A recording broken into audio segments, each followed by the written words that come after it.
Ya, Assalamualaikum. Salam. Bapak Ibu, Assalamualaikum Pak Edi. Lagi Santai. Waalaikumsalam warahmatullahi wabarakatuh. Bapak Ibu hebat, thank you undangannya. Coach lagi di mana nih, Coach? di Bali. Lagi di mall. Wow. Shopping. Keren. Malam mingguan. Lagi malam mingguan nih, sendirian sama beribu-ribu orang yang ada di sini. Keren. Jadi, Alhamdulillah. Coach Adi. alhamdulillah kaget. Ya, Baik, Bapak Ibu sudah masuk di pukul 18.40. Sepertinya kita harus mulai saja. Kita mulai saja dan kita santai, betul-betul santai. Bismillahirrahmanirrahim. Assalamualaikum warahmatullahi wabarakatuh. Waalaikumsalam warahmatullahi wabarakatuh. Selamat malam, selamat bahagia, salam sejahtera buat semuanya. Alhamdulillah malam ini malam Minggu. Ini malam Minggu nih, bukan malam Senin.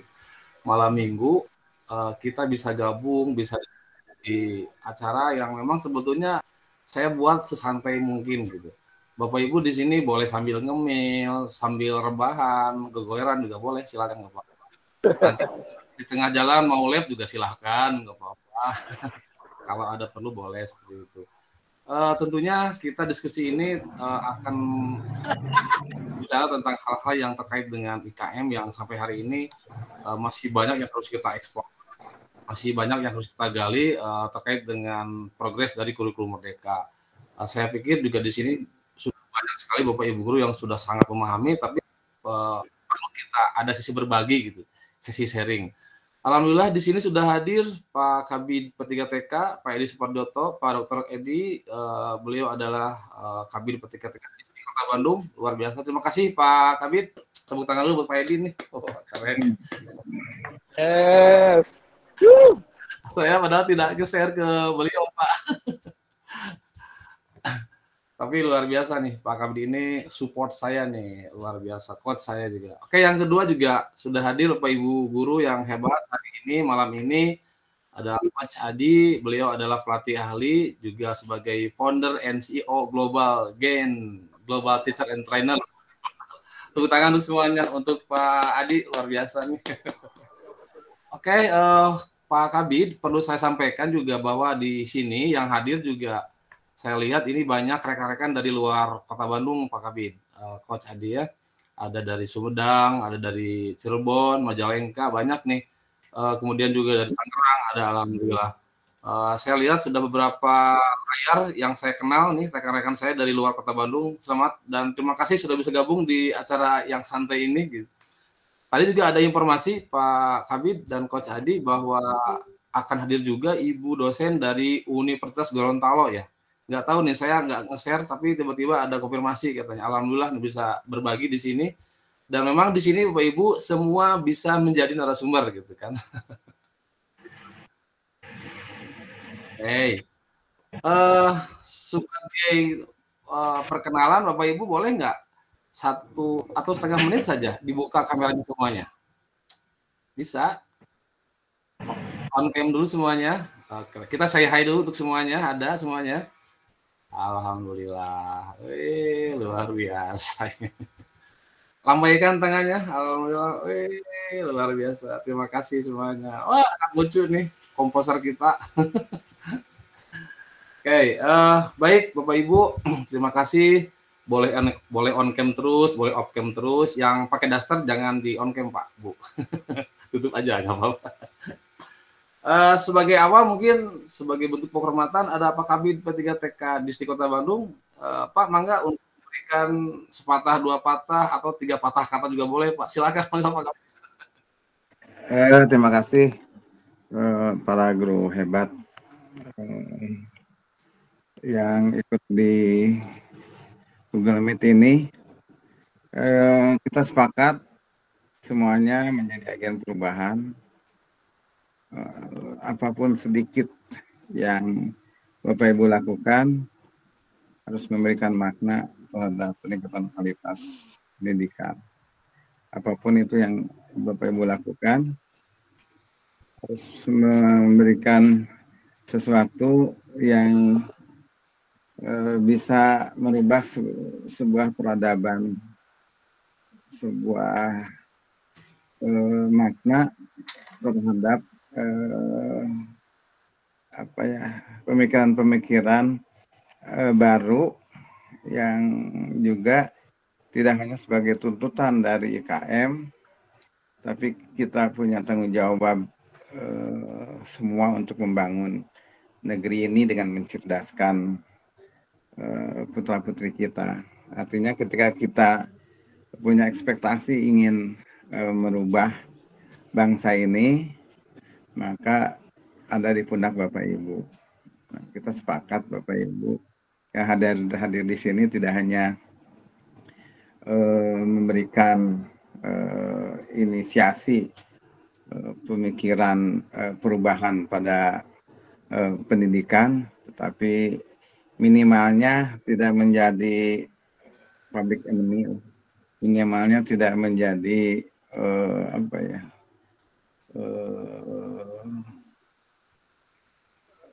menjadi masalah di sekolahnya, masalah pembelajarannya, tetapi harus menjadi seorang yang bermanfaat, seorang yang menjadi solutif di sekolahnya dengan pemikiran-pemikiran baru. Artinya kadang orang tidak berani mencoba dengan sesuatu pemikiran baru karena rasa takut, rasa cemas, anxiety atau rasa apapun itu. Maka cobalah dengan sesuatu, jangan takut salah, karena kebaikan dan makna kata benar itu muncul dari sebuah kesalahan. Jadi jangan takut mencoba inovasi pembelajaran yang bermakna untuk mencapai sebuah kebaikan. Itu saja, jangan takut melangkah daripada diam tak bermakna. Terima kasih. Waalaikumsalam warahmatullahi wabarakatuh. Tepuk tangan dulu dong buat Pak Kabid nih. Tiaran yang luar biasa. Pak Kabid, terima kasih nih. Ada satu yang saya ambil dari pembicaraan Bapak tadi ya, bahwa memang kita di sini selalu dituntut untuk menghasilkan, memproduksi pemikiran baru. Itu betul Pak Kabid. Dan memang tujuan kami seperti itu, Pak. Jadi hari ini, malam ini kita akan melakukan mind exchange, gitu, pertukaran pikiran nih antara rekan-rekan yang luar biasa seperti itu. Dan saya juga lihat di sini, saya amati ada unsur pengawas juga, unsur guru, kepala sekolah, dan praktisi sepertinya. Luar biasa Pak Kabid, terima kasih. Dan mohon Pak tidak meninggalkan ruang ini nih, karena kami masih banyak nih diskusi sampai jam 8 malam ya Bapak Ibu, insya Allah. Oke, Coach Adi, mau disampaikan sesuatu Pak? Coach, sebelum saya mulai Coach. Baik, wah ini sebetulnya sih saya pengennya mendengar dari Bapak Ibu hebat ini. Yes, ini harusnya saya belajar banyak dari Pak Edi, dari Pak Kabid kami yang luar biasa. Kota Bandung menjadi salah satu epicentrum perubahan gerakan-gerakan yang hebat di dalam implementasi kurikulum Merdeka berkat dukungan Pak Dr. Edi yang betul-betul luar biasa dukungannya kepada para guru. Saya yakin juga Bapak Ibu di kota kabupaten lain di Indonesia juga memiliki support system yang luar biasa seperti Pak Edi kepada kami, dan harapannya Captain ini saya melihat banyak sekali guru-guru yang berwajah-wajah cerah ini dan para pendidik yang wajahnya sumringah gitu ya. Ini kayaknya apakah udah mau deket-deket waktu gajian kayaknya Pak. Sumringahnya kayaknya udah deket-deket waktunya ini ya. Waduh, tapi juga mungkin karena banyaknya para pendidik yang luar biasa ketika berada di sekolah, bertemu dengan anak didik yang hebat-hebat, para kepala sekolah yang bertemu dengan guru-guru yang hebat, para pengawas-pengawas bina yang juga bertemu dengan kepala sekolah yang luar biasa yang sama-sama saling menginspirasi. Mudah-mudahan ini menjadi sebuah gerakan bersama yang berkelanjutan, sebagaimana ide dasar dari program Sekolah Penggerak Kurikulum Merdeka ini awalnya bukan program tapi adalah gerakan. Makanya kenapa ini hebat sekali kalau memang ini terus bisa bergerak, Captain, Pak Kabid, insya Allah ini menjadi kekuatan yang luar biasa untuk pengembangan kualitas pendidikan Indonesia. Mungkin itu sedikit dari saya, pengennya nanti dengar banyak dari guru-guru hebat dan cepat. Siap, Coach. Enggak, Cap. Terima kasih, Coach Adi. Bapak Ibu, perlu saya informasikan juga, Coach Adi ini dan Pak Kabid ini sosok manusia yang luar biasa gitu, yang selalu support dengan kemajuan pendidikan di Kota Bandung khususnya, juga yang selalu memberikan ide-ide kreatif gitu, ide-ide gila gitu ya. Luar biasa pokoknya ini. Bapak Ibu, 1 menit lagi kita akan mulai tentang konten. Boleh saya minta 1 orang saja dari Bapak Ibu yang mau memberikan testimoni nih dari 4 kali kegiatan ini, kira-kira apa yang mau disampaikan? Silakan Bapak Ibu. 1 menit saja, silakan Bapak Ibu. Bebas siapa saja yang mau acungkan tangannya. Udah ada yang raise hand nih kayaknya. Siapa itu? Ibu. Ada Pak Saiful Mufid, Ibu Ida Rosid, Bu Utit. Silakan. Saiful Mufid mau menyampaikan sesuatu, Pak. 1 menit saja sebelum kita mulai ke konten, Bapak Ibu. Atau siapa saja boleh, silakan. Bu Rizka. Ya, ini untuk Pak Saiful Mufid, apakah betul ini beliau pengawas PAI dari Kemenag? Oh gitu. Mungkin gitu ya. Kalau yang saya tahu Pak Saiful Mufid yang dari pengawas PAI di Bandung Kidul itu adalah yang Pak Saiful Mufid gitu. Mungkin bisa konfirmasi dengan Pak Saiful Mufid. Iya. Mangga, silakan. Silakan Bapak Ibu. 1 menit saja untuk menyampaikan bebas tentang acara ini gitu. Silakan Bapak Ibu. Sebelum kita mulai tentang konten sesuai dengan flyer yang saya tampilkan, hari ini kita malam ini akan membahas tentang menyusun modul pembelajaran dengan menggunakan strategi super gitu kan. Nah, silakan ada Bapak Ibu. Oke, kayaknya nggak apa-apa. Kita mulai saja Bapak Ibu. Saya izin share. Banyak yang angkat tangan, Cap. Itu ada. Ada Pak Saiful Mufid, Bu Utit. Silakan, mangga. Ya, boleh tuh. Silakan Bapak Ibu. Pak Saiful, mangga silakan Pak. Siapa lagi nih yang angkat tangan tadi? Bu Utit tadi ya, Pak Utit atau Bu Utit angkat tangan? Bu Utit, ada Bu Utit, silakan. Alhamdulillah nih, sudah mencapai 100 peserta nih, alhamdulillah luar biasa. Oke, kayaknya ada 1 juta, Cap. 1 juta betul. Cuman kenalnya kan kita simpen yang lain. Betul. Oke, kayaknya belum siap, nggak apa-apa. Kita mulai saja Bapak Ibu untuk mengefektifkan waktu. Saya izin share Bapak Ibu tentang sesuatu yang memang akan saya sampaikan hari ini. Dan saya juga akan memberikan informasi malam ini juga turut hadir tim Master Teacher dari Gen Global nih. Ada Bu Rizka, Halo Master Teacher. Nanti luar biasa ini.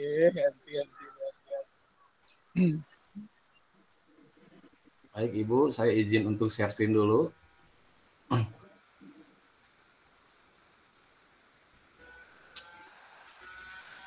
Oke, ada ya Pak Ibu ya.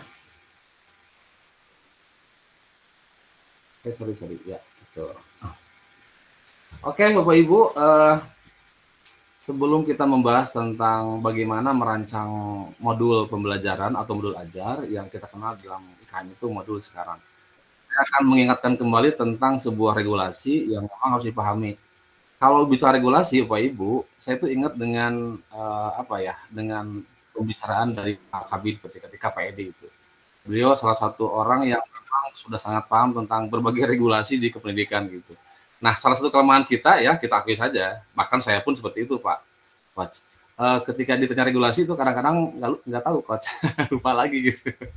Regulasi tentang penilaian, tentang standar proses itu kadang-kadang lupa lagi nomor berapa. Nah, saya hari ini mulai belajar lagi Bapak Ibu. Nah, ini ada satu regulasi yang sudah diterbitkan oleh Kemendikbud tentang standar proses, itu Permendikbud nomor 16 tahun 2023.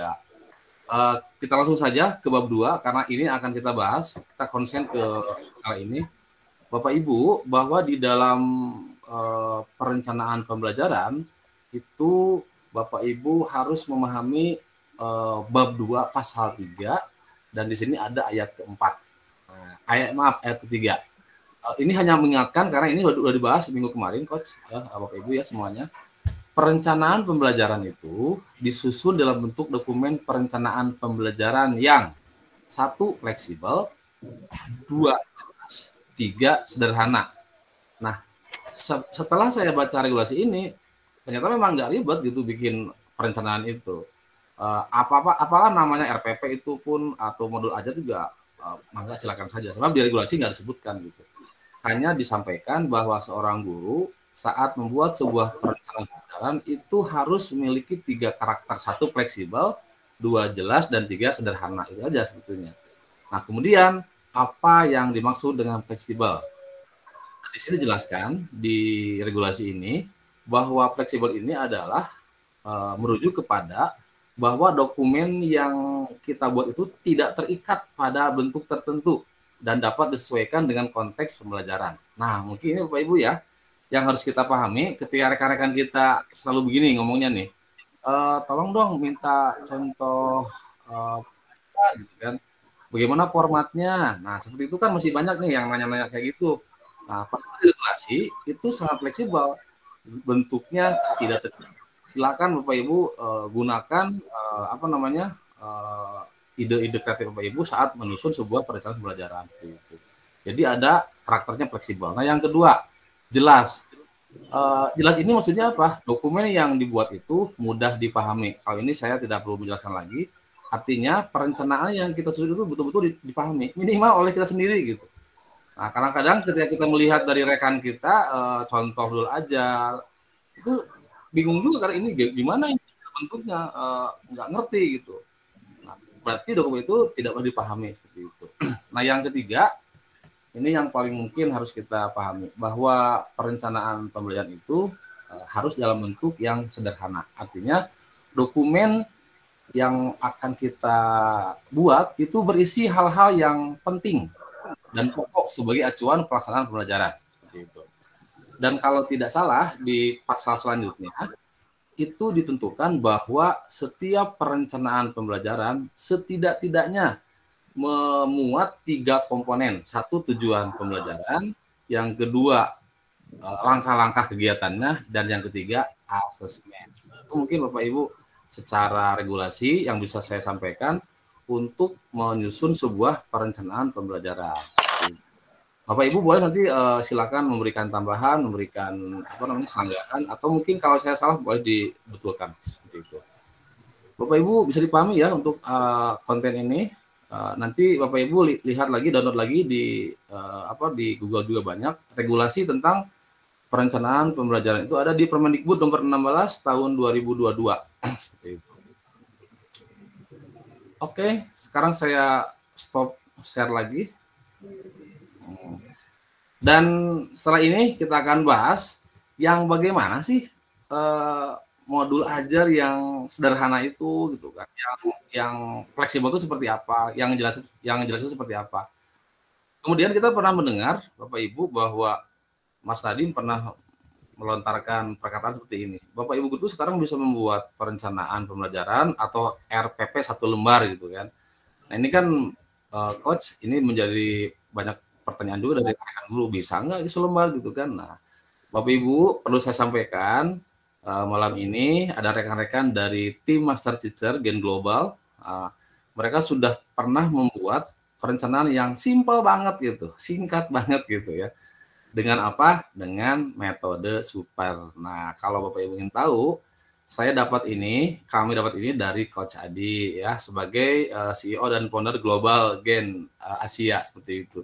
Bapak Ibu nanti boleh bergabung kapan-kapan dengan kami, dengan Coach Adi, boleh berdiskusi, silakan ataupun bebas lah seperti apa. Apa sih Gen itu gitu kan, nantilah kita diskusi lagi. Cuma hari ini kita akan berbagi hal-hal yang memang sudah kami pelajari dari hasil training beberapa tahun yang lalu ya, Coach, beberapa bulan yang lalu. Oke, boleh angkat tangan.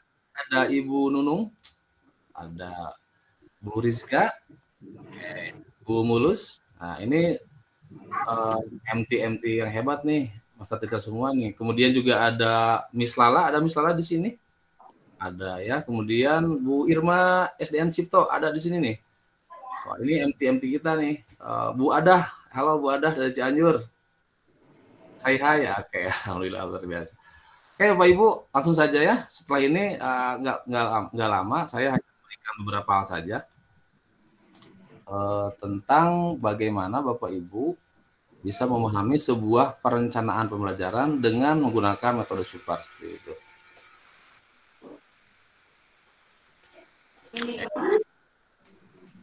Tunggu share screen-nya. Nah, ini Bapak Ibu.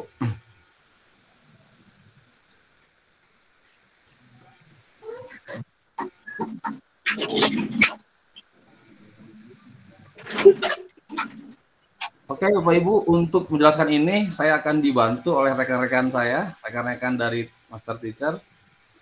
Apa super itu sesuai dengan player yang saya buat seperti itu. Nah, ternyata Bapak Ibu, super itu singkatan gitu kan. Bagaimana menjadi seorang guru yang super? Super itu singkatan. S-nya itu Start with Super Learning Team atau kita kenal dengan SLT gitu kan. Nah, kan penasaran nih Bapak Ibu, pasti ada yang pengen tahu apa SLT itu ya. Kemudian yang kedua, use magic bag gitu ya. Apaan itu? Nanti kita jelaskan ya. Nah, yang ketiga nih, ini sebetulnya esensinya yang akan kita bahas malam ini. Plan your lesson with 8 essential stages. Jadi merencanakan sebuah pembelajaran dengan 8 langkah gitu. Apa aja sih 8 langkah itu? Oke, kita nanti jelaskan. Kemudian yang keempat, E-nya itu simplify more than explain. Kemudian yang kelimanya, remember to kiss. Nah, ada 5 kata, 5 singkatan yang nanti akan dijelaskan oleh rekan kami. Nah, Bapak Ibu, ini salah satu bentuk metode pengelolaan pembelajaran, yaitu dengan metode. Nah, saya akan mulai, Bapak Ibu, untuk menjelaskan apa itu S. Start with Super Learning Team. Bapak Ibu yang sudah bergabung di malam minggu kemarin, 2 minggu ke belakang, itu pasti sudah sangat memahami tentang SLT, Super Learning Team. Jadi, Bapak Ibu, yang kami pahami, nanti mungkin ada penguatan dari Coach Adi dan Pak Kabid, ketika Distrik Kota Bandung, bahwa ternyata Bapak Ibu, saat Bapak Ibu merencanakan sebuah perencanaan pembelajaran, itu sudah sangat seharusnya Bapak Ibu melibatkan anak-anak, gitu kan. Nah, yang saya rasakan dulu, Coach Pak Kabid, dan Bapak Ibu semuanya, ini pengalaman saya waktu jadi guru gitu ya. Saat saya membuat sebuah perencanaan itu ya sendirian aja gitu. Nggak pernah melibatkan anak-anak gitu. Sehingga memang ternyata kadang-kadang yang saya sampaikan itu ya bukan dari kemauan anak-anak. Akhirnya ya adanya crowded di kelas gitu. Karena memang perencanaan yang kita buat itu ya tidak cocok dengan anak-anak. Nah, ternyata Bapak Ibu, di super ini kita mulai dengan Super Learning Team. Bahwa kita di dalam merencanakan sebuah pembelajaran itu harus melibatkan anak-anak, yang kita sebut dengan SLT, Super Learning Team. Jadi kita menganggap bahwa anak-anak di kelas itu adalah anak-anak yang super. Dan mereka bisa menjadi sebuah tim pembelajar yang hebat seperti itu. Nah, mengapa dengan SLT ini akan lebih bagus? Karena semua anak diberikan ruang, diberikan gerak oleh gurunya untuk memiliki dan mengerjakan tupoksinya masing-masing seperti itu. Nah, nanti lebih jelasnya sebetulnya ada detailnya, nanti kita akan dibahas di sesi selanjutnya. Hanya beberapa gambaran saja bahwa Super Learning Team ini salah satu bentuk pengelolaan kelas juga, bahwa di sini kontennya adalah anak-anak dilibatkan dalam sebuah perencanaan pembelajaran seperti itu. Itu Bapak Ibu esensi dari SLT, bahwa anak-anak harus sudah mulai dilibatkan dalam setiap perencanaan pembelajaran, apalagi di dalam pelaksanaannya, kan seperti itu. Itu gambaran tentang SLT, nanti kita ada penguatan dari Coach Adi. Yang kedua, U-nya use magic bag. Saya mohon bantuan untuk Ibu Nunung, tim Master Teacher kita. Oke, silakan Bu Nunung. Terima kasih untuk kesempatannya. Assalamualaikum warahmatullahi wabarakatuh. Waalaikumsalam. Assalamualaikum warahmatullahi wabarakatuh. Mohon bertanya dulu, Kapten. Apakah yang sekarang hadir bersama kita itu semuanya dari sekolah penggerakkah, atau semuanya dari kotakah, atau ada juga yang baru masuk ke kurikulum Merdeka dan bukan dari kota asalnya? Random Bu Nunung. Ada sekolah penggerak, ada bukan, ada guru, ada pengawas, ada kepala juga. Bahkan tadi ada dosen juga Bu. Oke. Dosen dari Gorontalo. Kalau Silakan, Bu. begitu disederhanakan mungkin ya untuk bagian yang youth-nya, di mana U-nya ini adalah kebutuhan kita tentang magic bag yang betul-betul oleh Coach Adi itu kita diberi pelatihan yang luar biasa bahwa magic bag ini adalah magnetnya dalam proses pembelajaran. Dan ketika kita sudah mulai masuk di kurikulum Merdeka, kemudian kita mengambil strategi pembelajarannya berdiferensiasi, magic bag ini adalah sebuah keharusan, sebuah kewajiban, dan tidak bisa lagi mengatakan bahwa saya mengajar itu sudah puluhan tahun tanpa butuh pendukung alat-alat yang bisa mempermudah pembelajaran, sepertinya tidak bisa. Dan ini mungkin Kapten sedikit cerita, saya kemarin diundang ke kampung halaman, di mana di Kota Rancah itu kota kecil yang kurikulum Merdekanya baru masuk. Saya tadinya akan berkunjung di 2 sekolah saja, sekolah kakak-kakak saya. Pak Kabid mohon maaf kemarin tidak izin dulu karena saya pikir berbagi kurikulum Merdeka itu kan tidak dibatasi hanya di dalam kota Bandung saja, tapi sampai ke kampung kelahiran. 3 desa dikumpulkan, dan ketika berbicara tentang kurikulum Merdeka melalui praktiknya, di mana salah satu di antaranya adalah pembelajaran berdiferensiasi, di mana kita juga membutuhkan magic bag sebagai alat pendukung proses pembelajarannya. Kapten, luar biasa, saya berhadapan dengan murid yang baru saja bertemu hari itu, kelas 1 dan kelas 4, dan saya tampil sebagai guru model.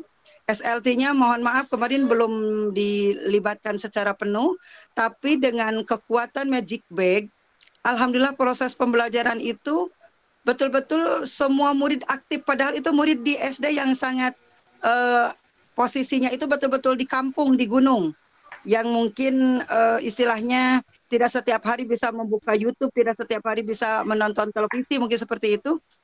Tapi dengan menggunakan magic bag sebagai senjata kita, saya bertemu dengan anak-anak hari itu membahas materi untuk kelas 1 tentang bagaimana mencoba menyusun suku kata, sementara untuk kelas 4 bagaimana menerapkan perkalian dalam kehidupan sehari-hari. Anak-anak betul-betul yang menemukan konsep belajarnya, magic bag-nya mereka yang menggunakannya seperti apa sesuai kebutuhannya, dan saya hanya memfasilitasi. Artinya Kapten, tidak diragukan lagi bahwa dalam guru super ini salah satu di antaranya kita melibatkan apa ya istilahnya murid-murid kita dalam belajar dengan magnetnya tadi di magic bag. Luar biasa terasa perbedaannya pembelajaran yang tanpa magic bag dengan yang dengan magic bag seperti itu. Terima kasih untuk master teacher-nya Kota Bandung, Pak Kabid Edi. Terima kasih sudah memberi kesempatan kami untuk terus belajar. Terima kasih kepada Coach Adi. Kita sebagai kepala sekolah juga merasakan bagaimana pentingnya perubahan dan disikapi dengan baik oleh guru-guru kita. Dan alhamdulillah guru-guru kita sudah banyak melaksanakan guru super, meskipun mungkin mohon maaf ya Coach Adi, pelatihannya belum seintensif yang kita lakukan, tapi kami berbagi di lapangan. Insya Allah kami bertanggung jawab atas ilmu yang dititipkan oleh Coach Adi supaya bisa digunakan oleh guru-guru kami di lapangan. Jadi sekali lagi tentang magic bag ini jadi sebuah keharusan dan tidak menjadi beban, tapi justru menjadi hal yang sangat membantu dalam kelancaran proses belajar, terutama pembelajaran yang berdiferensiasi sangat tertolong dengan hal ini. Terima kasih. Assalamualaikum warahmatullahi wabarakatuh. Assalamualaikum warahmatullahi wabarakatuh. Luar biasa Tilno. Oke, luar biasa. Demikian gambaran dari magic bag ya. Jadi singkatnya itu guru itu kalau masuk kelas tuh orang Sunda bilang apa ya? Ridu gitu. Ridu dengan peralatan yang akan digunakan saat pembelajaran. Dan guru yang hebat itu ya seperti itu gitu. Banyak bawaannya gitu. Baik itu tempelan, kemudian sticky note, pensil warna, apapun yang digunakan untuk pembelajaran itu namanya magic bag. Jadi itu salah satu guru super gitu. Guru yang selalu membawa magic bag ke dalam kelas. Seperti itu Pak Ibu. Oke, kita masih punya lagi 3 kata lagi. Oke, ada P. Ada yang raise hand dulu, Cap. Bu Betty Mulyati, mungkin kaitannya dengan magic bag. Silakan Bu Betty. Boleh, silakan Bu. Halo, Betty. Apakah pencet ya? Iya. Baik. Cap, itu tandanya disuruh minum kopi dulu. Oke, Pak Ibu. Nah, ini sudah mulai tegang nih kayaknya. Iya, jangan tegang-tegang. Pak Edi aja tadi sambil santai itu kan, Pak Edi. Harus kayak Pak Kabin nih, sambil gogoleran gitu kan. Ayo, santai ya. Dulu. Assalamualaikum, giring gabung. Waalaikumsalam. Boleh Bu, silakan Bu. Apa telat? Oke, lanjut aja Bapak Ibu ya. Kita punya waktu 1 jam lagi nih. Untuk yang P, plan your lesson with 8 stage gitu ya. Jadi Bapak Ibu guru akan tahu apa sih sebetulnya 8 stage dalam plan your lesson itu. Oke. Saya minta bantuan untuk Bu Mulus, silakan untuk menjelaskannya Bu. Saya akan bantu dengan slide-nya Bu. Oke. Silakan Bu Mulus. Ya, terima kasih. Assalamualaikum warahmatullahi wabarakatuh. Assalamualaikum warahmatullahi wabarakatuh. Ya, Bapak dan Ibu guru hebat, alhamdulillah ya dalam kesempatan ini saya ingin mencoba berbagi tentang pengertian-pengertian dari 8 langkah yang bisa dilaksanakan dalam pembelajaran di kelas. Yang pertama itu adalah opening. Opening itu adalah pembuka. Jadi mungkin ada kalau misalnya di dalam langkah-langkah pembelajaran itu kalau dilihat dari modul atau RPP itu selalu ada di kata pendahuluan, kegiatan inti dan penutup gitu ya. Sementara di pendahuluan itu biasa misalnya berdoa, menyanyikan lagu Indonesia Raya, mengabsen dan sebagainya, itu adalah pengkondisian. Tetapi opening yang dimaksud di sini adalah bagaimana mengkondisikan siswa supaya fokus, sudah mulai fokus kepada pembelajaran. Misalnya dengan tepuk fokus, misalnya permainan, kalau tepuk pagi 1 kali, 2 kali misalnya, siang 2 kali, sore 3 kali, kemudian dikecoh, sehingga anak-anak itu siapa yang tidak fokus berarti melakukan kesalahan gitu ya. Jadi supaya anak-anak itu betul-betul sudah mulai berada di dalam kelas, pikirannya tidak berjalan-jalan kemana-mana gitu. Nah di sini di dalam opening ini diusahakan dalam bentuk permainan yang bagaimana siswa itu badinya, badannya, pikirannya, jiwanya itu sudah ada di dalam kelas gitu. Jadi di sini bagaimana peran seorang guru membuat suasana kelas menjadi menyenangkan, melibatkan seluruh siswa dan mulai kepada titik pelajaran yang sesungguhnya gitu ya melalui permainan. Kemudian setelah opening masuk ke dalam icebreaker. Nah, icebreaker ini boleh berupa permainan atau boleh berupa pertanyaan-pertanyaan yang berkaitan dengan materi, bahan ajar. Gitu. Misalnya contohnya, kalau hari ini misalnya akan menjelaskan tentang daur hidup atau siklus makhluk hidup gitu ya. Coba hubungkan misalnya kepompong dengan ulat dengan kupu-kupu, misalnya main tepuk, lalu anak-anak yang lain harus mengikuti. Kalau misalnya guru menyebutkan telur, selanjutnya apa gitu ya. Nah, itu boleh berupa lempar tanya jawab dengan seperti itu supaya anak-anak tuh mulai berpikir, wah ini permainan yang mengarahkan kepada materi nih gitu.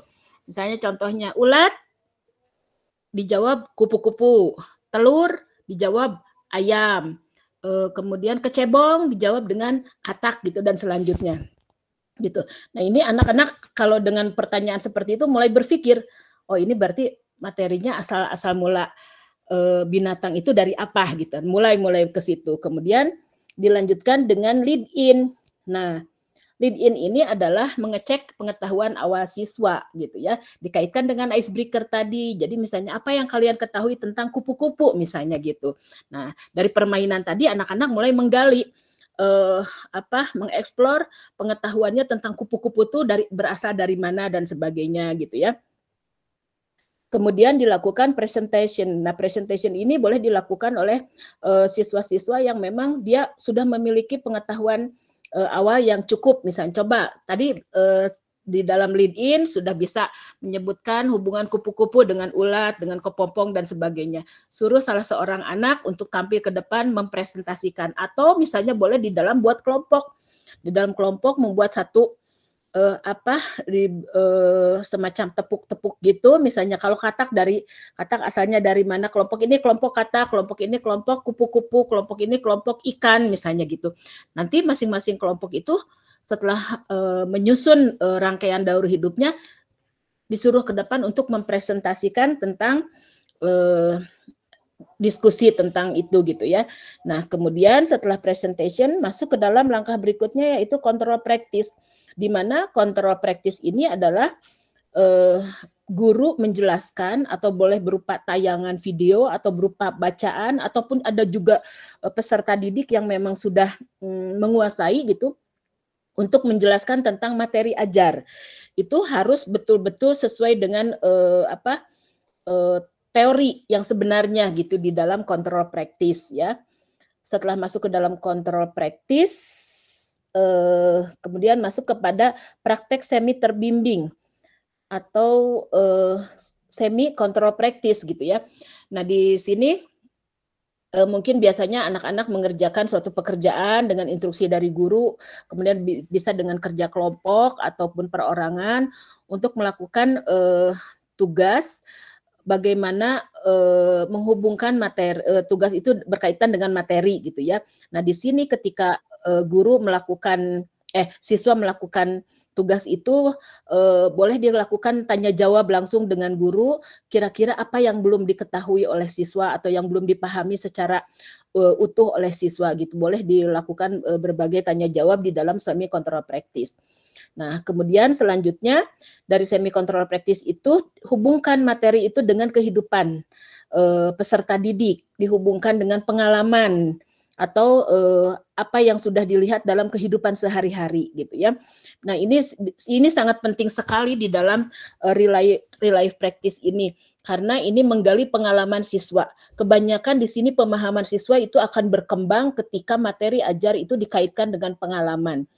Misalnya apakah kalian pernah mengalami melihat perubahan ulat menjadi kupu-kupu misalnya gitu, itu di mana gitu, dikaitkan dengan pengalaman siswa yang memang sudah sudah teralami gitu. Atau misalnya yang paling mudah yang ada di rumah, kalau ulat dengan kupu-kupu mungkin harus ke kebun dan sebagainya, yang paling mudah di rumah misalnya apakah kalian pernah melihat jentik-jentik misalnya gitu, sebagai sumber nyamuk ya, asalnya nyamuk itu dari jentik-jentik itu dikaitkan, mungkin anak-anak oh ya Pak tahu jentik-jentik itu yang suka ada di air dan sebagainya gitu ya.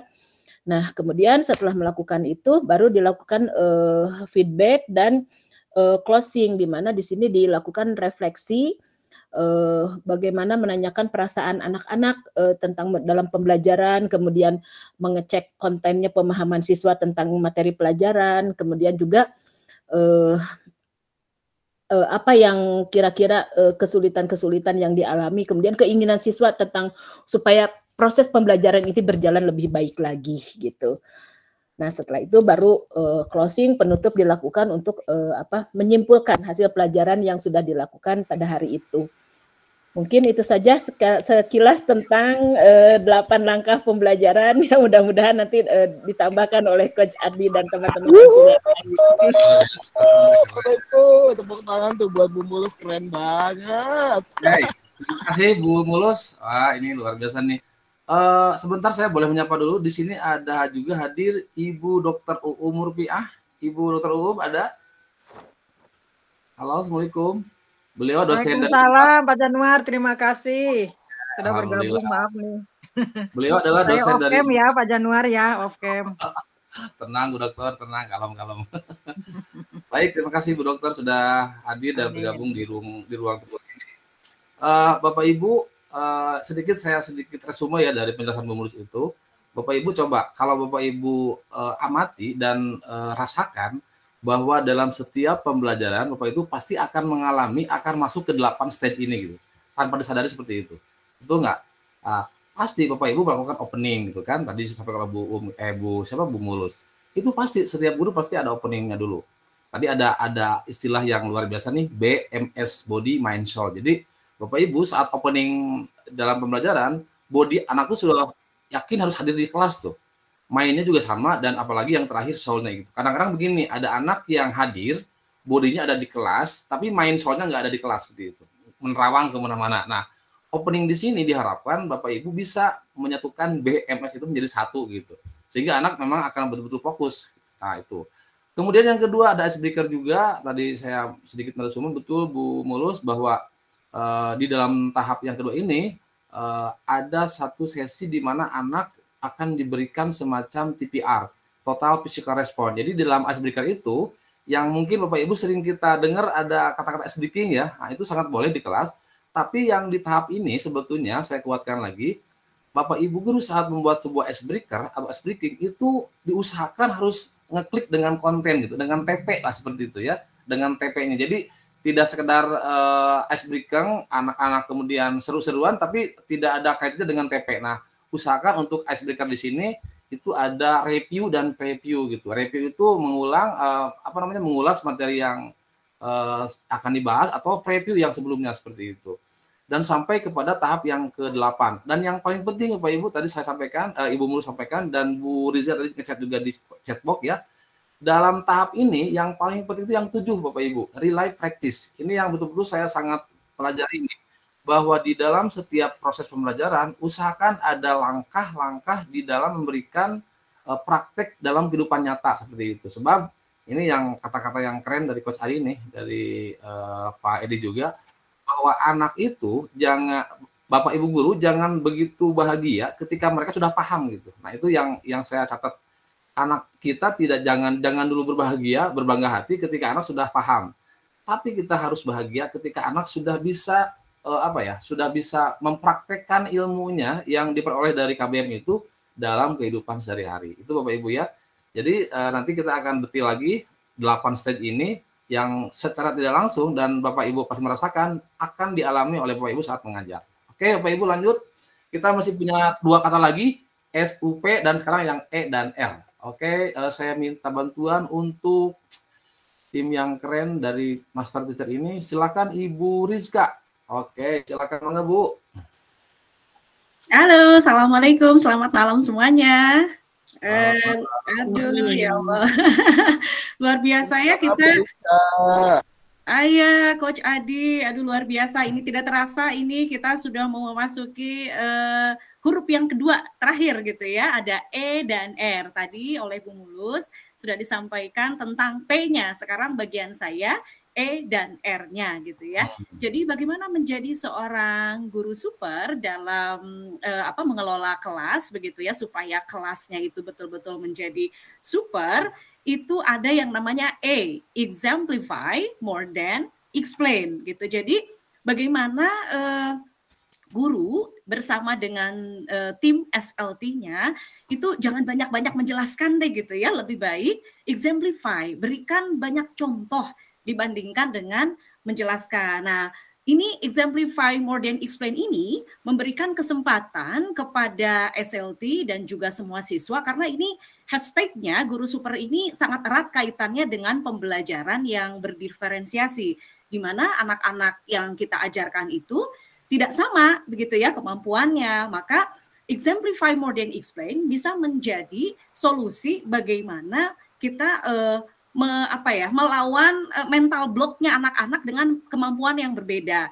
Biasanya anak-anak itu cenderung nggak suka ya kalau terlalu banyak dijelaskan gitu ya. Dengan memberikan contoh, anak-anak yang kemampuannya istilahnya masih malu-malu begitu ya, kemudian rasa takut nggak bisa, insecure gitu ya, takut nggak mampu, takut gagal. Biasanya dengan diberikan contoh oleh teman-teman SLT-nya menjadi tersugesti gitu ya untuk melakukan hal yang sama, untuk mau mencoba gitu. Jadi yang tadinya aku takut gitu ya, kemudian ketika dijelasin sama gurunya ini kira-kira kemana nih arahnya ya, dengan exemplify semuanya tampak lebih nyata gitu, lebih kelihatan, dan siswa itu lebih mudah diberikan contoh dibandingkan dijelaskan gitu ya. Nah kemudian R-nya itu adalah remember to kiss gitu ya. Kiss-nya itu S-nya 3 gitu ya. Jadi kiss itu apa sih gitu ya. Banyak sekali akronim-akronim di bagaimana menjadi seorang guru super di classroom management. KISS ini adalah keep it short, simple and straight to the point. Setiap langkah-langkah di dalam 8 e-soul stages tadi yang dijelaskan oleh Bu Mulus, coba buatkan langkah-langkah yang sangat simple, pendek-pendek, kemudian straight to the point. Jadi nggak usah terlalu banyak muluk-muluk gitu. Jadi ketika membuat perencanaan, menuliskannya pun nggak usah terlalu ribet. Misalnya tadi nih contohnya ketika sesi opening misalnya gitu ya, sesi opening ketika membuka pembelajaran. Cukup dengan membuat satu judul atau satu langkah dengan tiga judul dengan 3 langkah gitu ya, satu judul dengan 3 langkah, one title, three steps gitu ya. Di situ ada tuh dalam kurung tuh remember to kiss 3 steps gitu ya. Nah misalnya gini, ketika kita mau mengajarkan tadi tentang misalnya metamorfosis ya tadi ya oleh Bu Mulus gitu, cukup misalnya di openingnya 1 misalnya berdiri gitu ya. Nah kemudian exemplify-nya bagaimana? Nah, anak-anak yang bergabung dalam SLT, contohkan tuh berdirinya tuh seperti apa. Misalnya berdiri gitu ya, semuanya berdiri. Nah SLT-nya membantu untuk berdiri.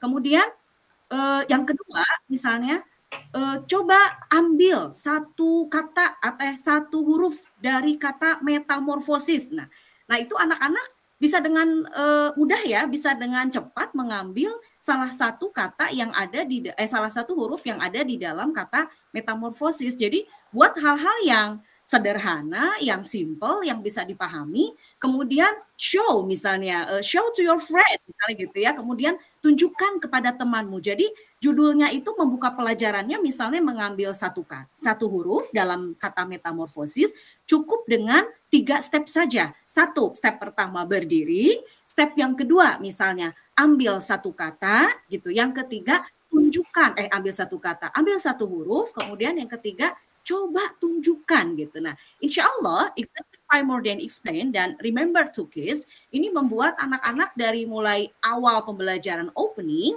baik anak-anak yang dalam kategori perlu bimbingan gitu ya, atau kita menyebutnya anak-anak yang learning, kemudian anak-anak yang adopting, yang masih dalam tahap belajar begitu ya, tetapi dia ingin selalu ingin mencoba begitu ya, sudah mulai pede-pede gitu. Dan anak-anak yang performing, anak-anak yang kalau dalam bahasa kita anak-anak yang mahir, itu mau pakai kurikulum apapun, insya Allah akan lebih mudah mengikuti pembelajaran dari awal sampai dengan akhir. Tentunya dibantu dengan SLT yang sudah dilibatkan gitu ya, dari mulai tahapan perencanaan sampai dengan pembelajaran itu dilakukan. Itu aja mungkin. Kalau penasaran bagaimana sih super ini bisa betul-betul dipraktekkan, ayo join with Master Teacher with Global Teachers and Trainer Academy. Thank you Coach Adi dan teman-teman.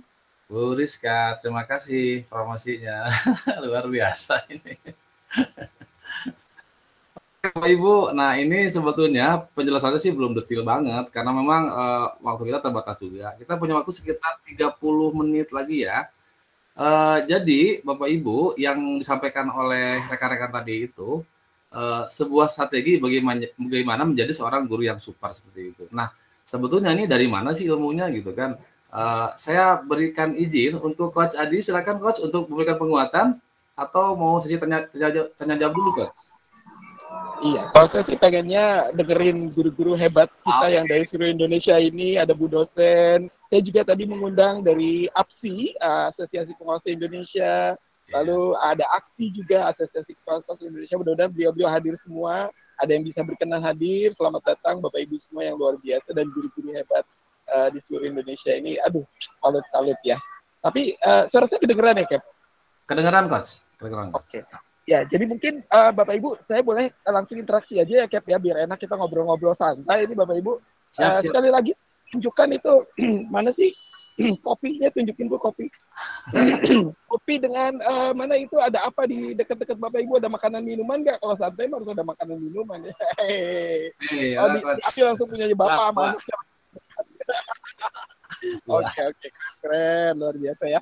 Bapak Ibu, ini saya pengen dengar dulu deh. Bapak Ibu kalau dengar kurikulum merdeka gitu, itu kira-kira yang terbersit di benak di Bapak Ibu apa sih? Boleh dong, ada yang boleh ngetik di dalam chat, ya Cap, boleh minta Bu Rizka diminta mengetik ke dalam chat, atau boleh ada ya 2 orang, 1 bapak, 1 ibu, yang mau berbagi ketika dengar kurikulum merdeka itu yang terbayang apa gitu? Apakah gampang itu mah sederhana atau apaan itu ya kurikulum merdeka kok kayaknya berat gitu. Nah ini gimana? Coba yang ringan-ringan saja. Mangga 2 orang mungkin dipilih, Bu Rizka atau Captain. Silakan. Oh, udah ada Bu Ada nih, Bu Ada udah present sama Bu Lala. Ayo, mangga Bu Ada. Bu Ada boleh? Silakan, mikrofonnya dinyalakan.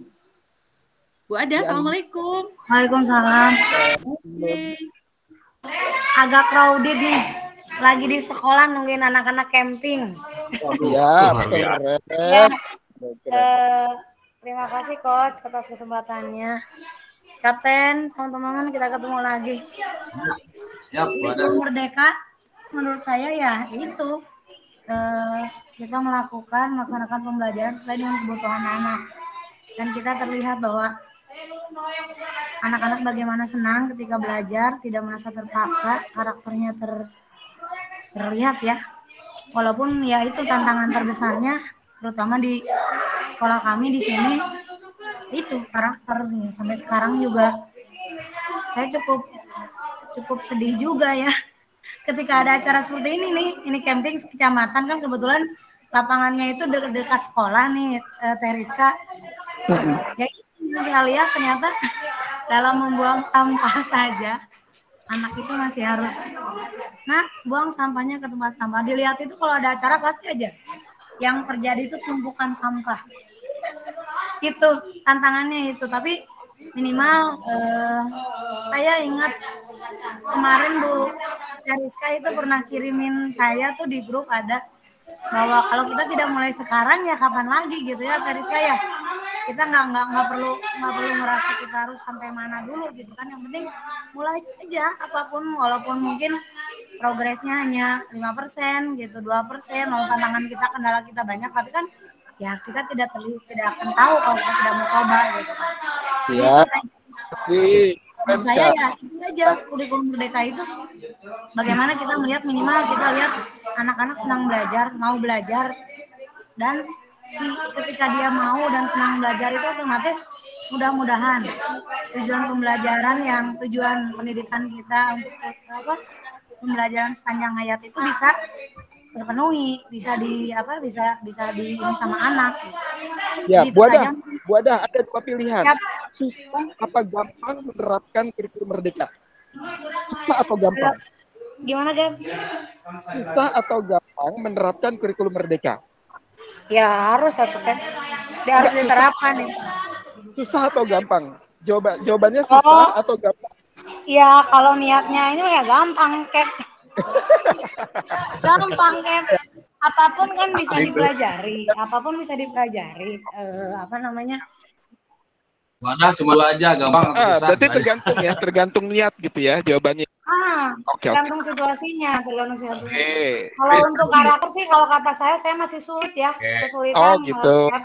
Kalau karakter.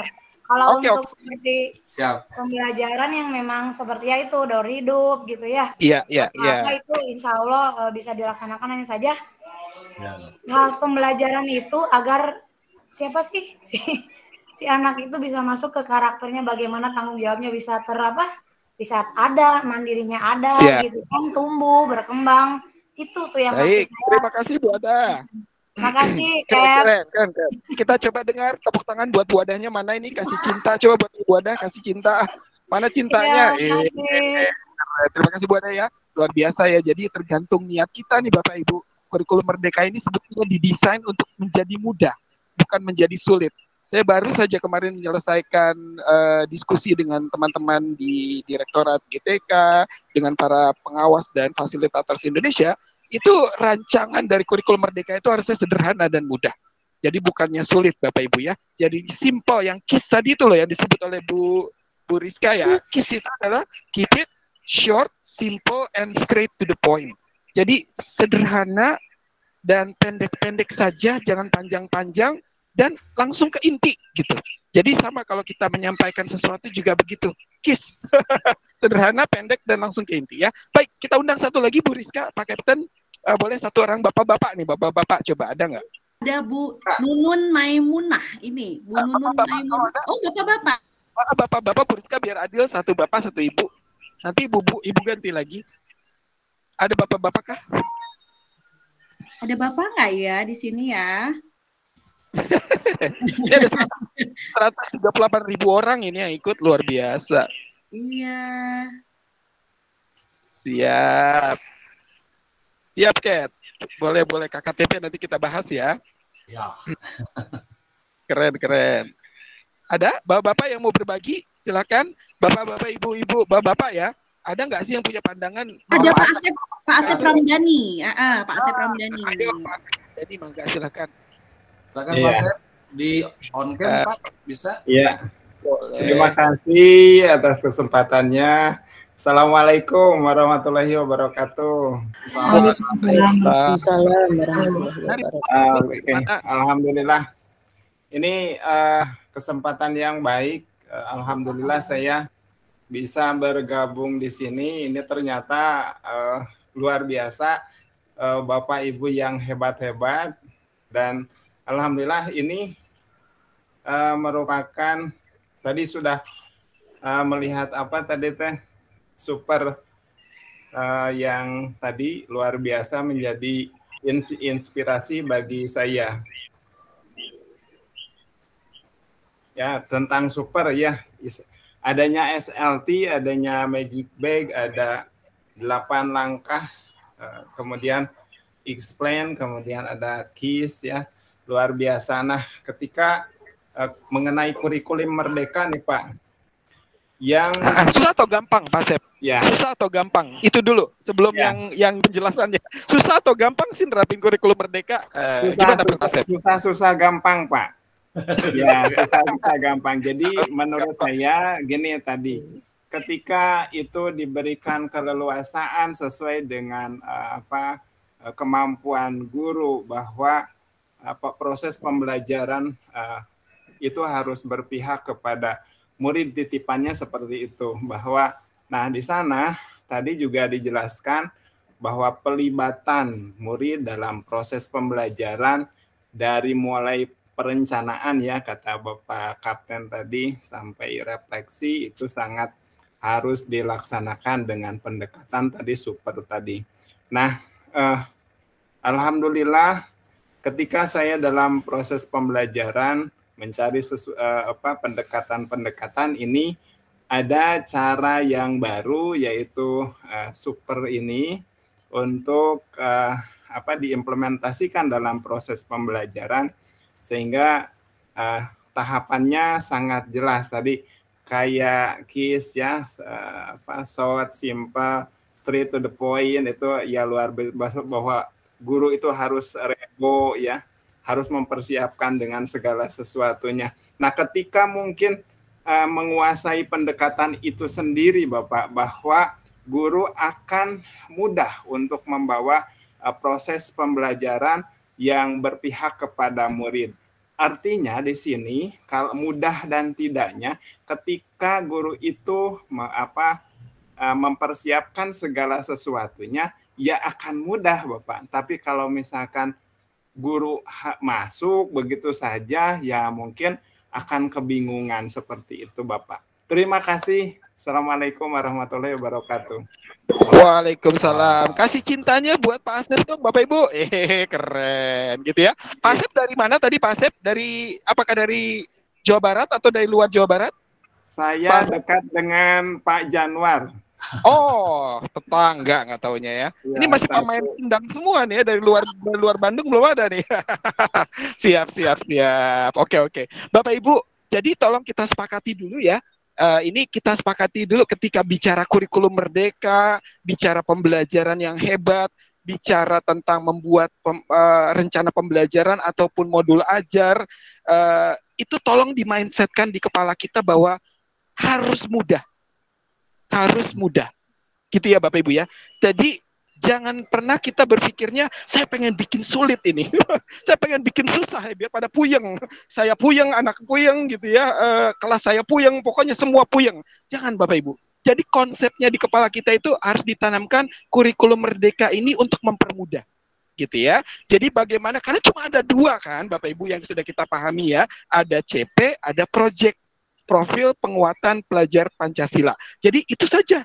Nah, ketika bicara ketika bicara CP, ketika mendelivernya ke dalam kelas itu ada cara yang mempermudah itu bagaimana gitu. Nah, Bapak Ibu boleh bikin model-model yang unik karena itulah hebatnya kurikulum merdeka. Nah, kami dengan para tim Master Teacher, dengan teman-teman di Kombel Master Teacher Learning Community ini, nah ini mungkin bisa kita sekalian launching aja ini Cap, dijadikan kombelnya ini sudah ya. Nah, ini hebat-hebat begini ya Bapak Ibu Master Teacher dan guru-guru hebat begini kan. Jadi pertama adalah tanamkan bahwa pembelajaran yang hebat itu adalah pembelajaran yang mudah. Gitu Bapak Ibu ya. Mudah untuk siapa? Mudah untuk guru, mudah untuk anak didik, mudah untuk teman-teman sesama guru belajar satu sama lain, mudah untuk kepala sekolah ngelihat apa yang mau dilakukan di kelas, mudah untuk para pengawas nanti kalau mau lihat-lihat apa sih yang dilakukan di dalam kelas gitu. Gitu ya Bapak Ibu ya, dan mudah dilihat hasilnya. Jadi kata kuncinya gitu ya, mudah. Jangan sulit. Oke?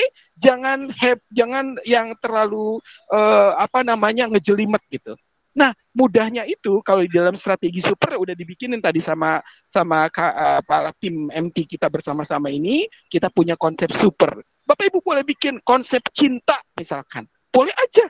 Silakan ya bikin model pembelajaran yang namanya cinta. Ya, boleh bikin konsep pembelajaran yang namanya hebat. Boleh. Bapak Ibu yang menerjemahkan sendiri. Yang penting anak di dalam kelas itu dalam belajar dari opening tadi ya, pembukaan, lalu ada permainan, icebreaker, lalu ada ngecek konsep, ada namanya lead in, ada presentasi pas dia lagi ceritain pembelajaran itu seperti apa gitu. Lalu ada halo Bapak Ibu, masih adakah saya? Ya, control practice. Oh, masih ada, saya kira saya hilang.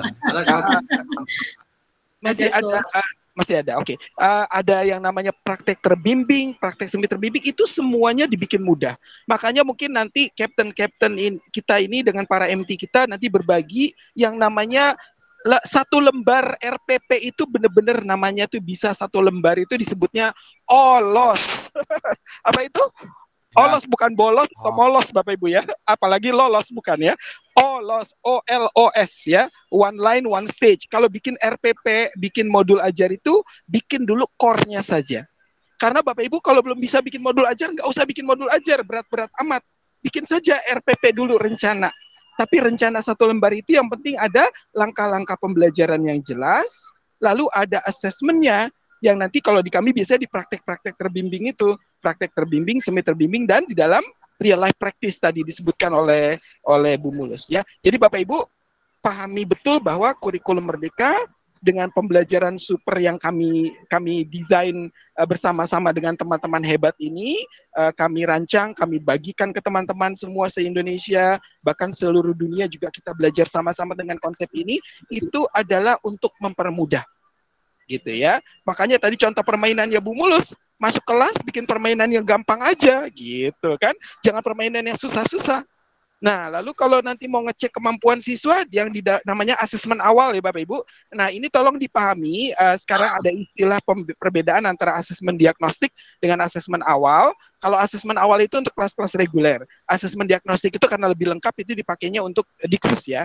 Di Diksus digunakan istilah asesmen diagnostik sekarang. Tapi kalau di kelas umum kita namanya asesmen awal. Nah, itu bisa dilakukan pada saat melakukan lead in.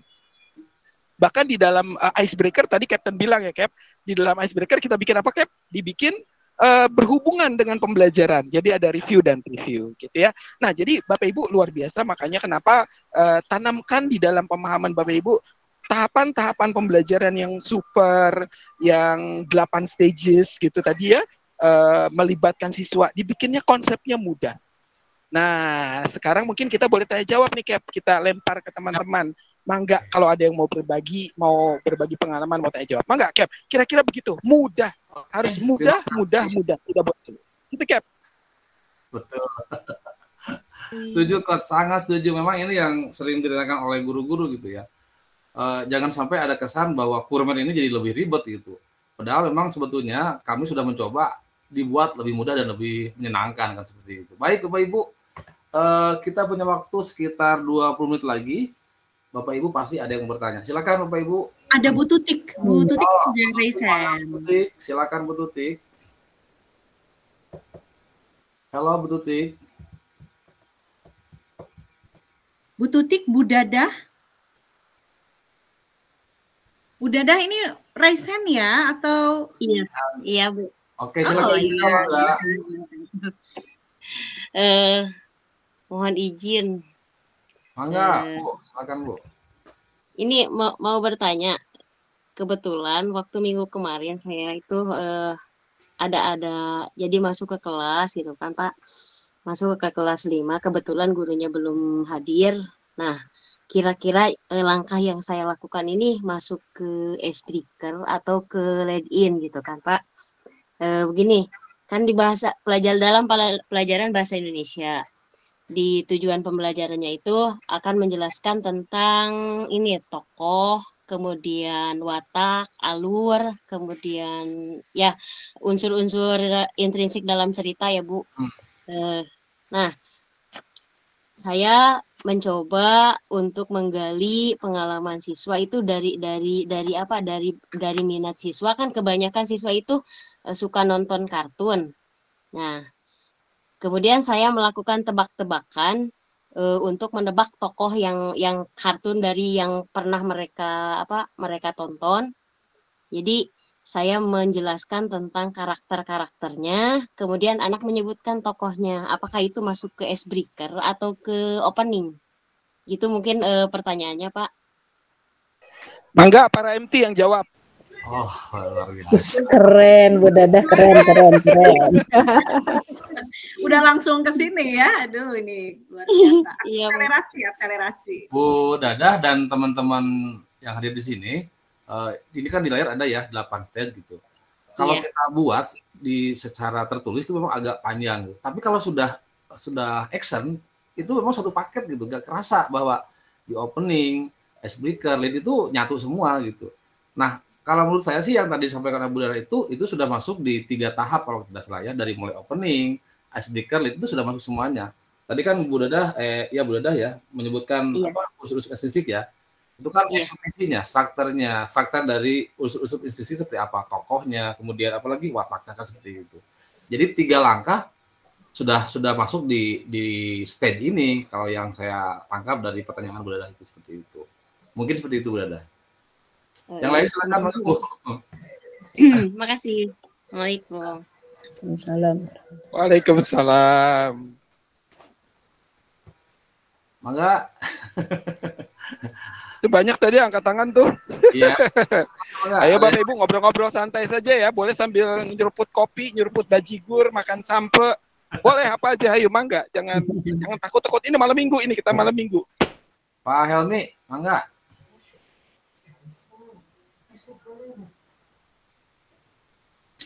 Assalamualaikum. Salam, punten Pak. Ini suaranya kita kenal nih suaranya nih. Co-pilot. Jangan gitu, Coach. Iya, ini ada suara nggak ada wujudnya ini. Dibuka kameranya, dibuka. Ini tanggung mau sholat isya sudah pakai mukena, ini mohon izin. Iya. Make up dulu kayaknya ini, sambil make up ini. Captain kita ini. Apa nih ya, Pak? Mau kemana? Mohon izin, mohon maaf. Sebentar saya ikut berbagi lah ya. Berdasarkan pengalaman saya mengikuti beberapa kali bersama-sama dengan tim Coach Adi gitu ya, luar biasa ya. Jadi banyak hal yang terbarukan, banyak inspirasi yang bisa kita dapat gitu ya. Intinya betul tadi saya sangat sepakat bahwa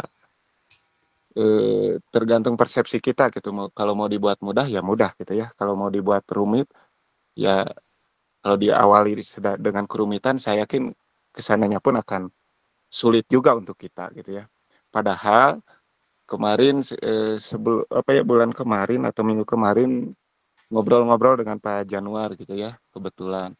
Dan ternyata betul tadi saya sepakat bahwa kadang kita sendiri pun jarang atau bahkan tidak mengetahui regulasi-regulasi yang terbarukan, khususnya dengan tupoksi kita gitu ya.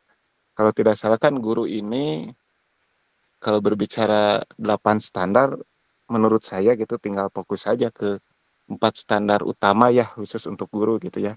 Standar kelulusan, kemudian penilaian, kemudian proses dan standar isi mungkin ya.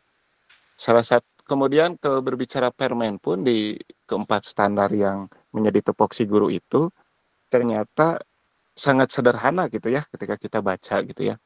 Kalau di standar proses itu ketika membuat perencanaan pembelajaran 3 hal utama kan yang harus yang minimal hadir di dalam perencanaan pembelajaran itu, mau disebutnya RPP, mau disebutnya modul, kan tinggal hanya ada tujuan pembelajaran, kemudian pelaksanaan pembelajaran, kemudian penilaian ya, asesmen ya.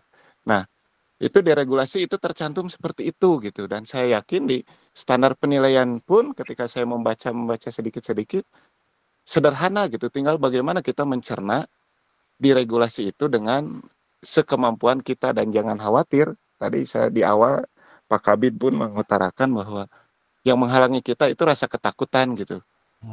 Dengan administrasi yang seperti A, B, C, D dan lain sebagainya, padahal ketika kita sudah memahami regulasi itu dengan baik, dengan utuh dan diliterasi dengan betul-betul nyaman, dengan keterbukaan hati, ini tidak akan membuat rumit gitu ya. Ini pun saya terapkan ketika di sekolah saya sekarang gitu ya. Jadi rasa kekhawatiran terhadap guru, Pak ini administrasi, jangan fokus dulu ke administrasi, pahami dulu regulasi gitu ya. Bahwa standar penilaian seperti ini, standar kelulusan seperti ini, standar proses seperti ini. Dan alhamdulillah gitu ya, guru pun merasa nyaman gitu ketika kepala sekolah bisa memberikan keleluasaan. Apalagi berbicara kurikulum merdeka yang bisa jadi bagi beberapa orang yang masih belum terbuka, yang diawali dengan rasa perasaan yang berat dan sebagainya, ini bukan hal yang mudah. Tapi saya yakin seiring dengan waktu dibuka kanal-kanal informasi, termasuk hari ini sudah berapa kali ini Pak Januari ya? 3 kali ya? 4 kali ya? 4 kali ya kita melaksanakan hal yang seperti ini. Ini peluang-peluang yang besar, kita saling membuka diri, saling berbagi pengetahuan, dan syarat akan manfaat ya. Dan mudah-mudahan Pak Januar sebagai salah satu pencetus utama didorong oleh Coach Adi sebagai penasihat gitu, pembimbing gitu, oleh Pak Kabid sebagai penentu kebijakan. Ini saya yakin kanal-kanal pengetahuan ini akan sangat memudahkan guru-guru kalau bicara lebih skup ini ya Kota Bandung, tapi berharap ini imbasnya tidak hanya Kota Bandung gitu ya. Jadi saya sangat support kegiatan ini meskipun punten off kamera, karena kalau malam hari itu suka tidak pede gitu ya. Di lipstiknya. Saya malu kalau dilihat langsung oleh Coach Adi itu, suka minder gitu. Itu saja mungkin ya, Bapak Ibu, punten. Hatur nuhun. Assalamualaikum warahmatullahi wabarakatuh. Waalaikumsalam. Luar biasa, tepuk tangan buat Pak Elmi. Ini kapten sekolah penggerak kedua nih. Terima kasih Pak Elmi, luar biasa memang penguatannya. Dan memang saya sepakat nih, kembali lagi ke awal pembicaraan ya, tadi Pak Kabid di awal membuka bahwa memang kita hari ini, malam ini sedang membangun pemikiran baru yang lebih merdeka, mungkin seperti itu. Pak Kabid, Pak Edi mau menambahkan Pak? Halo? Nggak usah, sama guru-guru hebat yang lain. Siap. Maka Bapak Ibu ada yang mau... Bener-bener lagi santai itu Pak Kabid tuh. Kita gayanya. Ini contoh santai ya. Kita gaya kayak Pak Kabid nih. Iya. Ada Bu Tutik.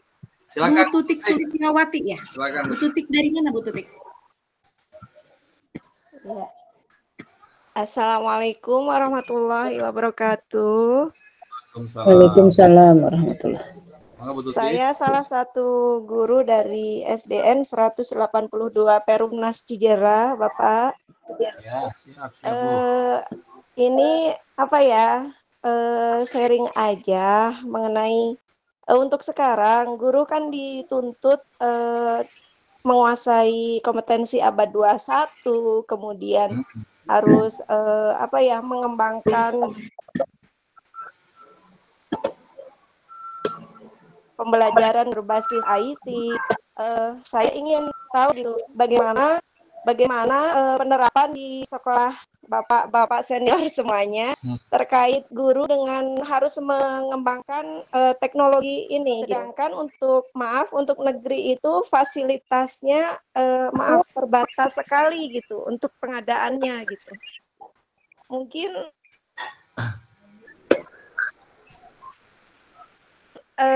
strateginya apa gitu Bapak? Hatur nuhun. Waalaikumsalam. Bu Tutik, terima kasih. Ini dari Kota Bandung. Silakan Bapak Ibu, ada yang mau menanggapi ini? Coach Adi.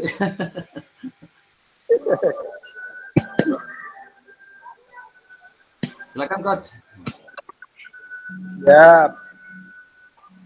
Halo? Kedengeran Ya, suara saya? Coach. Aman Coach. Oh, kedengeran. Ya. Oh ya baik. Ibu, pertama mungkin ini sebetulnya main game gitu ya. Ini permainan pikiran. Jadi ketika kita bicara bahwa dituntut banyak nih guru dituntut banyak, kasihan juga guru ini banyak yang nuntut. Jadi jangan dituntut-tuntut Bapak Ibu ya. Jadi halo? Ya, dengar siap, suara Pak. saya kan? Jelas. Jadi jelas ya. Pertama jadi kita rubah dulu, kita mulai dengan cara pandang kita. Jadi tupoksi kita sebagai guru bukan dituntut sebenarnya Bapak Ibu ya, tapi kita ini memang diberdayakan supaya bisa naik gitu, naik level ceritanya gitu ya. Kalau bahasa Pak Edi ini guru ini harusnya banyak selalu kita bikin naik level, jangan berada di tempat yang sama terus-menerus gitu ya. Jadi makanya saya belajar banyak dari Pak Kabid. Nah ini Bapak Ibu luar biasa, jadi kita rubah mindset bahwa guru bukan dituntut, itu yang pertama, tapi kita diberdayakan, diperkuat, dihebatkan gitu ya. Sehingga nanti dengan begitu mindset Bapak Ibu jadinya yang tadinya merasa jadi beban, dengan dirubah tadi kata-kata dituntutnya menjadi kebahagiaan. Saya diberdayakan nih, saya dihebatkan nih, saya diluar biasakan gitu ya. Itu yang pertama. Kedua, dengan adanya fasilitas yang terbatas, tadi penerapan teknologi, bagaimana menggunakan digitalisasi, Bapak Ibu, kita diberikan sumber daya yang luar biasa di Indonesia. Indonesia ini kebetulan orang-orangnya itu adalah orang-orang yang super kreatif sebetulnya. Jadi makanya ketika kita teknologi masuk ke Indonesia, Bapak Ibu bisa lihat betapa cepat teknologi itu digunakan. Mulai dari tukang ojek, yang dulu nggak ngerti apa itu namanya Google Internet Online, ya kan, betul nggak Bapak Ibu?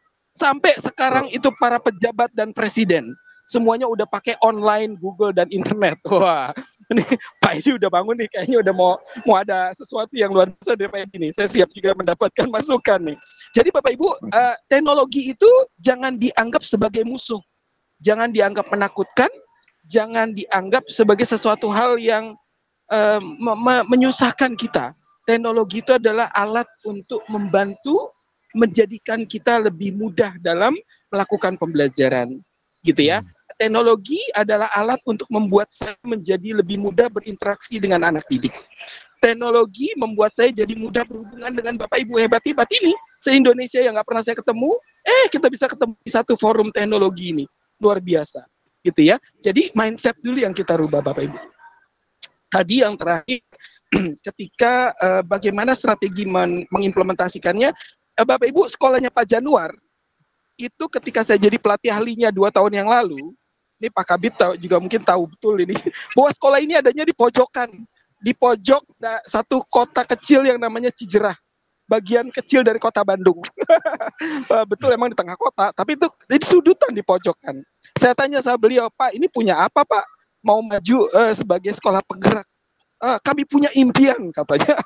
Punya impian ya, luar biasa. Jadi kami ingin, karena nggak punya lahan, kami ingin belajarnya itu bisa lebih berbasis online dan digital. Kami ingin menjadi digital school gitu. Oh, bagaimana strategi penerapannya? Ini pertanyaan Ibu tadi kan. Gampang. Pertama, semua gurunya cinta teknologi dulu. Semua gurunya cinta teknologi dulu. akhirnya di sekolah Pak Januar ada captainnya Google, guru-guru jadi senang pakai alat-alat bantu pembelajaran gitu ya, menggunakan media, menggunakan Google Doc, menggunakan Google Presentation gitu ya. Jadi itu yang dipakai Bapak Ibu. Jadi cinta dulu sama teknologinya. Karena kalau kita tidak cinta, nggak akan sayang. Kalau nggak sayang, nggak akan kenal. Makanya kenapa cinta dan kenal dan sayang itu harus jadi satu, gitu ya. Makanya cinta teknologi. Ya, terakhir sebagai pegawai negeri, sebagai sekolah negeri gitu ya. Kadang-kadang kita punya keterbatasan fasilitas, betul Bapak Ibu. Tapi ingat ada satu namanya sekolah rimba. Di Jambi itu ada sekolah rimba. Dia belajarnya di hutan, tidak punya apa-apa. Tapi mereka bisa belajar dengan sangat kontekstual. Ketika belajar tentang air, dia pergi ke sungai. Ketika dia belajar tentang burung, dia pergi ke pohon. Ketika dia belajar tentang harimau, ada juga harimau karena di hutan ya, di rimba. Nah itu mereka juga bisa barangkali dari jauh melihat, ya, tapi hati-hati. Gitu Bapak Ibu ya. Jadi semua itu adalah mindset. Bu Tuti bagus sekali pertanyaannya, luar biasa. Sehingga ini menjadikan kita dengan mindset yang tepat, menjadikan teknologi, keterbatasan fasilitas, kita sebagai sekolah negeri, itu akan menjadi lebih bersemangat untuk bisa berubah. Saya yakin Pak Edi punya tambahan yang luar biasa nih, Captain. Mungkin begitu Bapak Ibu? Ya. Bu Tuti, mangga Pak Edi. Ayo tambah ini Pak. Gimana Pak? Ini ada kebijakan nih masalahnya. Silakan Pak Kabid. Ya, terima kasih. Kalau dari saya sih, guru itu harus ada pertama itu membangun inisiasi pada dirinya untuk berubah, maju, dan berkembang. Yang kedua, ketika tadi butuh, jangan menjadi dibebankan oleh sebuah tuntutan. Karena pekerjaan guru dibangun oleh pekerjaan hati. Pekerjaan guru dibangun oleh sebuah kesadaran. Kalau merasa tertuntut, berarti selama ini pingsan gitu, tentu sadar. Jadi dibangun sebuah kesadaran untuk ketika memiliki inisiasi, nah, pasti akan memberikan inspirasi. Nah, bagaimana inspirasi itu muncul ketika kita memberikan stimulasi yang kuat kepada peserta didik. Jadi bagaimana menumbuhkan belajar untuk belajar dengan menginspirasi kepada peserta didik dari inisiasi yang kita bangun untuk berubah, berkembang, berdaya gitu. Guru zaman sekarang atau disebut guru abad 21 mau tidak mau harus literasi, dibangun sebuah kesadaran populasinya melalui apa? Di mana? Di PMM gitu. Karena di PMM itu komplit. Saya sering di HTI-HT salah satu di hasil PISA kan itu literasi numerasinya rendah. Bagaimana ingin dibangun, dia kembali lagi di mana? Di PMM. Jadi guru sekarang adalah guru yang membangun sebuah kesadaran dirinya untuk menginisiasi dirinya untuk menginspirasi kepada tadi. Itu bisa terus dilakukan sehingga bukan makna belajar itu bukan dimiliki oleh peserta didik, tapi justru oleh gurunya. Jadi diferensiasi pembelajaran itu ketika gurunya mampu mengembangkan untuk memberikan inspirasi diferensiasi kepada peserta didik, gitu ya. Sehingga hari ini Bapak Ibu, guru literat itu wajib ya. Minimal membuka PMM itu seperti minum obat pagi, siang, malam terus gitu.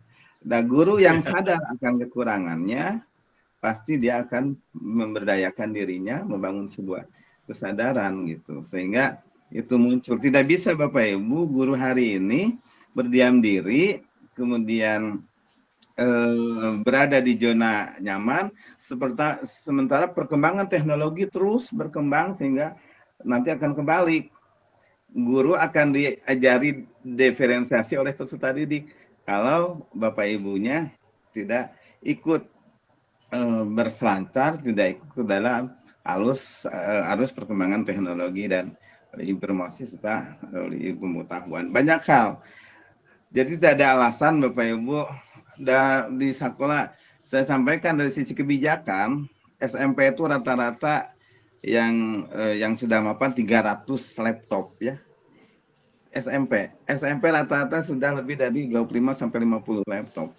Saya sering mengatakan, Bapak Ibu, kalau belajar bawa laptop 5 ke kelas itu. Kelompok 1 nih laptopnya, kelompok 2, kelompok 3, kelompok 4, kelompok 5. Buka. Kasih inspirasi. Jadi guru itu maksimal dari 70 menit pertemuan, 20% guru itu hanya memotivasi di awal itu, kemudian memberikan SOP-nya, 80% biar anak untuk mengerjakan, berdiskusi, merefleksi, mengeksplorasi, ya, sehingga tadi dengan berbagai macam super dan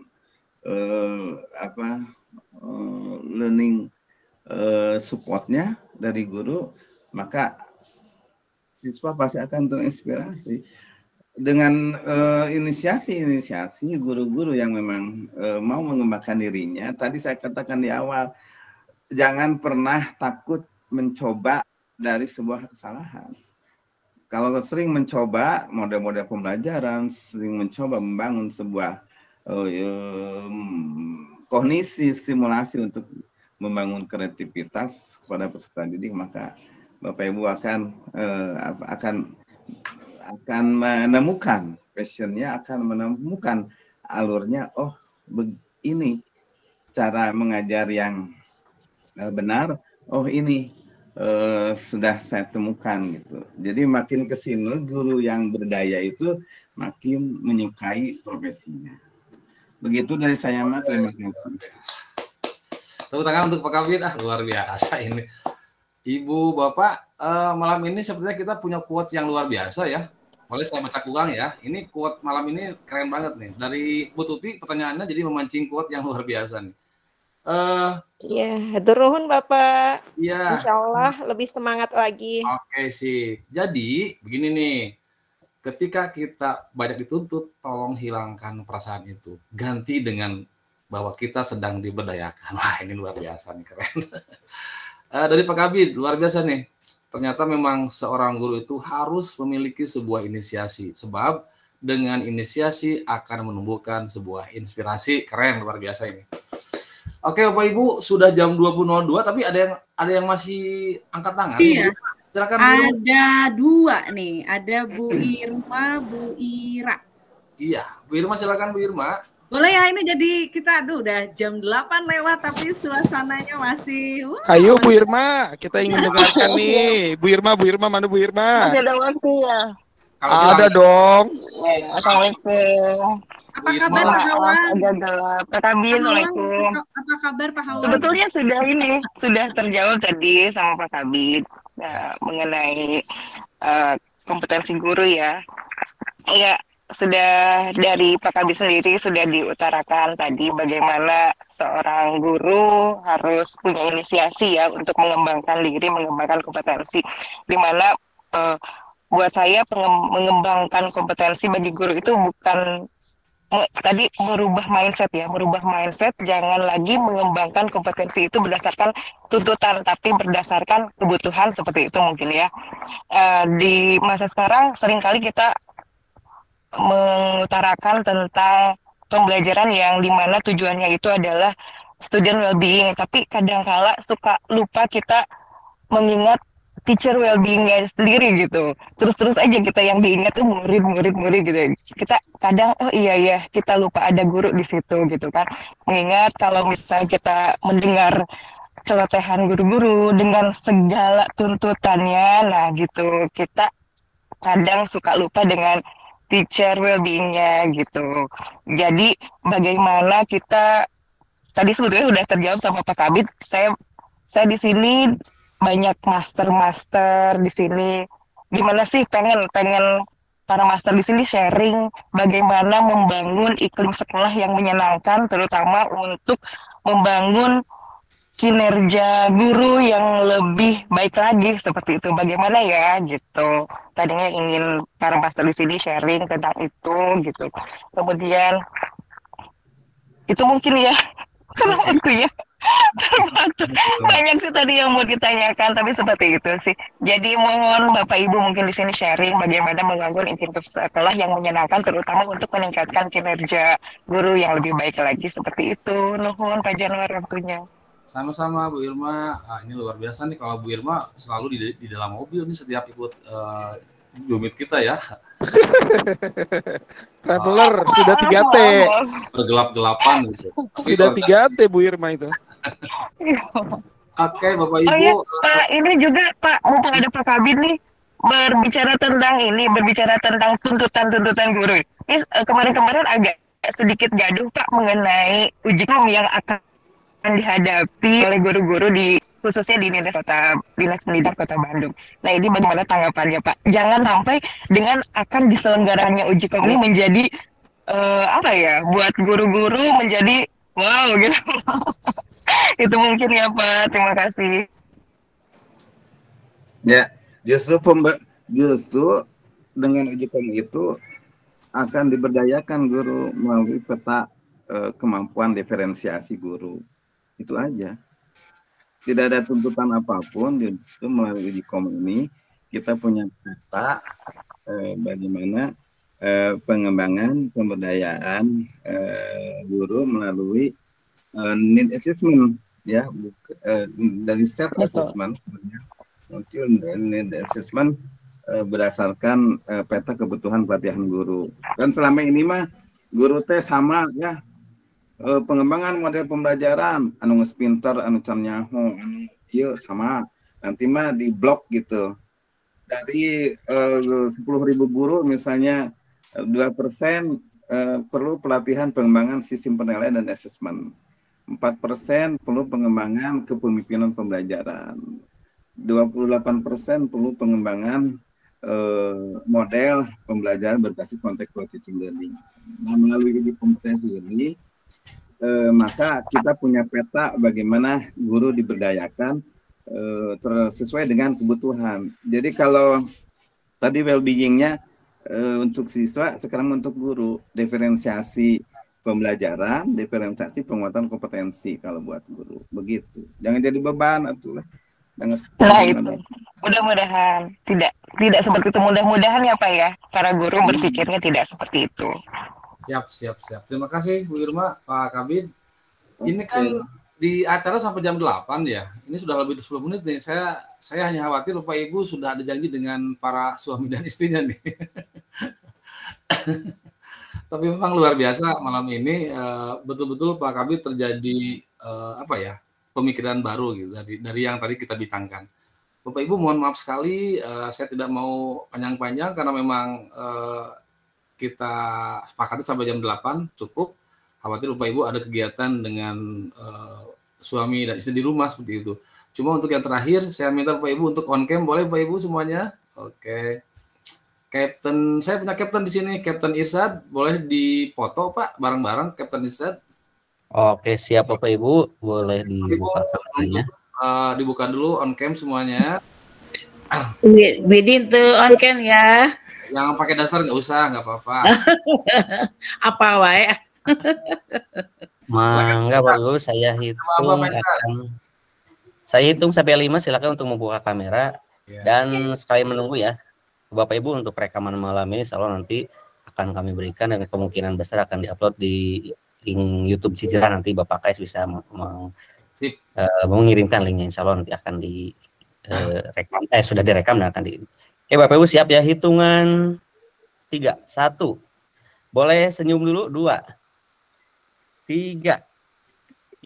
Oke, kemudian boleh tersenyum, angkat tangannya gimana? Gimana? Kos Adi gimana tangannya, gini atau gini? Bebas ya. Bebas.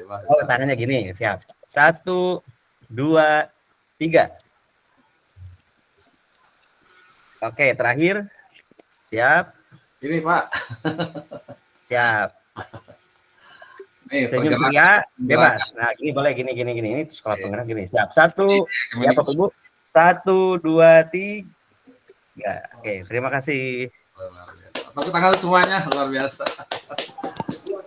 Thank you Captain, terima kasih Pak Kabir. Master teacher semuanya, thank you. Terima kasih banyak. Terima kasih Pak Adi, Pak Kabir, ya kasih. Sadayana. Terima kasih semuanya. Luar biasa berbagi lagi di lain waktu. Izin lab. Oke, silakan mangga. Assalamualaikum warahmatullahi wabarakatuh. Waalaikumsalam warahmatullahi Waalaikumsalam warahmatullahi wabarakatuh. Kita bertemu 2 minggu lagi ya, biar ngangenin 2 minggu lagi. Sip. Pak Januar, Sadayana. Pak Januar.